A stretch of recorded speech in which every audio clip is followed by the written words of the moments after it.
आज की कहानी का नाम है लक्ष्य का निर्धारण। तो चलिए दोस्तों शुरू करते हैं और देखते हैं कि इस कहानी का हमारे जीवन में कितना महत्व है। एक राजा थे और उनकी पत्नी की कोई संतान नहीं थी।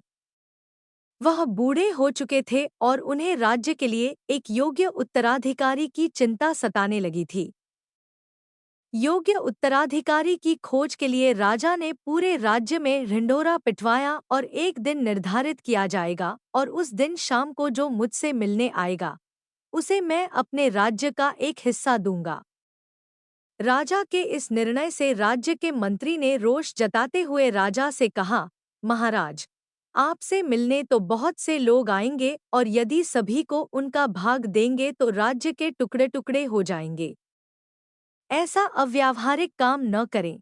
राजा ने मंत्री को आश्वस्त करते हुए कहा, मंत्री जी, आप चिंता न करें, देखते रहें क्या होता है। निश्चित दिन जब सबको मिलना था, उस दिन राजमहल के बगीचे में राजा ने एक विशाल मेले का आयोजन करवाया। मेले में नाच गाने और शराब की महफिल जमी थी। खाने के लिए अनेक स्वादिष्ट पदार्थ थे। मेले में कई खेल भी हो रहे थे। राजा से मिलने आने वाले लोग नाच गाने में अटक गए और कुछ आश्चर्यजनक खेलों में मशगूल हो गए और कुछ खाने पीने और घूमने फिरने के आनंद में डूब गए।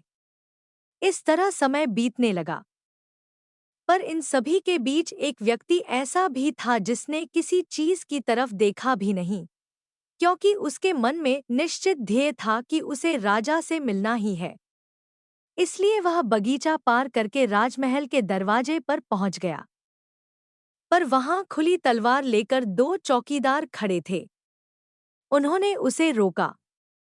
उनके रोकने को अनदेखा करके और चौकीदारों को धक्का मारकर वह दौड़कर राजमहल में चला गया, क्योंकि वह निश्चित समय पर राजा से मिलना चाहता था। जैसे ही वह अंदर पहुंचा, राजा उसे सामने ही मिल गए और उन्होंने कहा, मेरे राज्य में कोई व्यक्ति तो ऐसा मिला जो किसी प्रलोभन में फंसे बिना अपने ध्येय तक पहुंच सका। तुम्हें मैं आधा नहीं, पूरा राजपाट दूंगा। तुम मेरे उत्तराधिकारी बनोगे। इस कहानी से हमें ये शिक्षा मिला कि सफल वही होता है जो लक्ष्य का निर्धारण करता है, उस पर अडिग रहता है, रास्ते में आने वाली हर कठिनाइयों का डटकर सामना करता है और छोटी छोटी कठिनाइयों को नजरअंदाज कर देता है। अगर वीडियो अच्छा लगे तो लाइक और चैनल को सब्सक्राइब जरूर करें। धन्यवाद।